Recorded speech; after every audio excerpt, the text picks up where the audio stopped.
right. Any other questions, please? Yes. Sure. I wanted to ask you about this interview of Angela Kane that it's in the New York Times.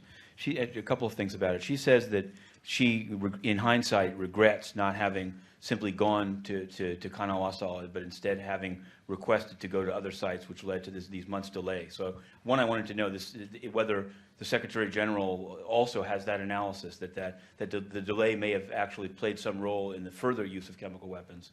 And then I also wanted to know whether the Sellstrom team, in their most recent visit, just to be sure, did they actually get out to Khan al Assal and I've already answered that, okay. Matthew. No, they did not. All right. So why not? That's what I only learned yesterday. I might have missed your earlier answer, but why didn't they go where they were initially going to? I answered that as well. Okay. Can you say why? Read the Seems like we have transcript. It's not a question of that, Matthew. I have already answered the question, and I would refer you to what I've said already. So what about Ms. Kane? With regard to Ms. Kane's interview, I mean, I think that what she said speaks for itself, and I would encourage you, if you wish to know more about that, to speak with Ms. Kane's spokesperson in the Office for Disarmament Affairs on that particular topic.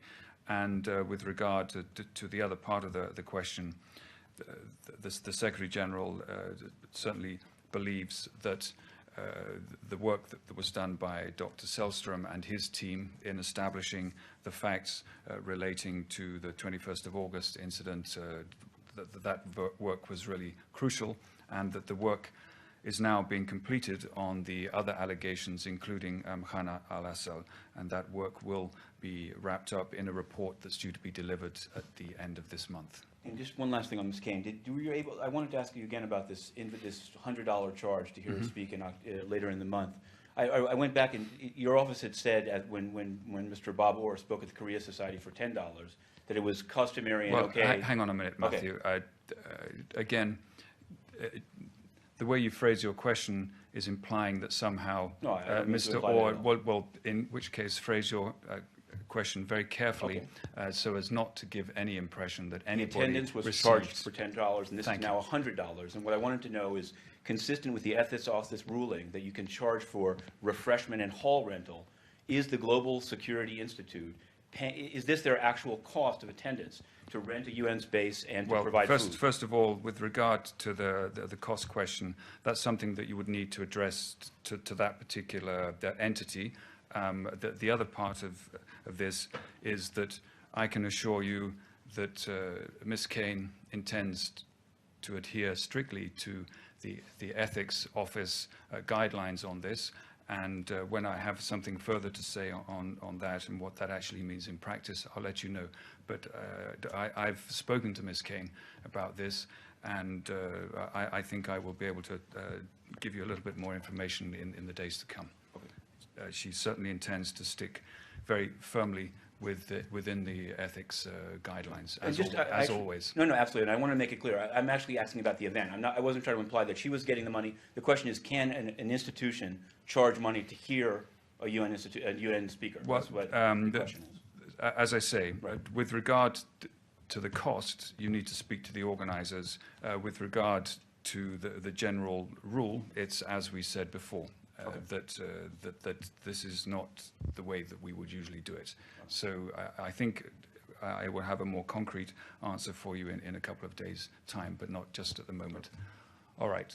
Thank you very much. Have a good afternoon. Thank you. Khan al Assal, I just want to ask you again. I did read the transcript. It's not like I didn't read these things, and it was sent to me again. I just wanted, in forgetting the transcript and without any disrespect, I just wanted a simple answer why the UN never went to Khan al Assal. And I read it a number of times. Maybe I'm being dense, but was it that they couldn't get there? Was it that it was too deteriorated? I'm not suggesting those are the reasons. I just want to know what the reason is. Well, it does say, not in that particular part that you have in front of you. It does say on the 30th of September, the transcript for Monday, or let's be clear about it, I said, there are a number of reasons, potential reasons, and one of those includes that with the passage of time, it becomes I don't think you expect me. I know you're reading what I said. I don't think you expect me to say exactly what I said on Monday. I guess I really want to. I'm asking you as kind of a substantive question. What would you say to those who say it's a shame that if the initial request to go to Syria was to visit this one place, it seems like the stakes are. It seems to call out for an answer of why what was initially requested was not done. So listen, Okay. as I've said here a number of times, there are a number of factors why it was not possible or feasible to go. And one of those is that with the passage of time, there is a deterioration of the material that could be used for sampling and therefore to help decide whether chemical weapons were used or not. But as I also said, there is a portfolio of different ways that the investigation team can gather evidence and try to determine at a distance whether chemical weapons were used. That's one of the possible constraints. Another is obviously security. And with regard to the broader question about the passage of time, everybody knows that it was not for want of trying that the team did not get there until August. As you well know from March, there was extremely hard work done on both sides, meaning the Syrian authorities and the United Nations in the form of the Office for Disarmament Affairs, to make this work. It was not easy, and that's been plainly said by any number of people, including the High Representative for Disarmament Affairs.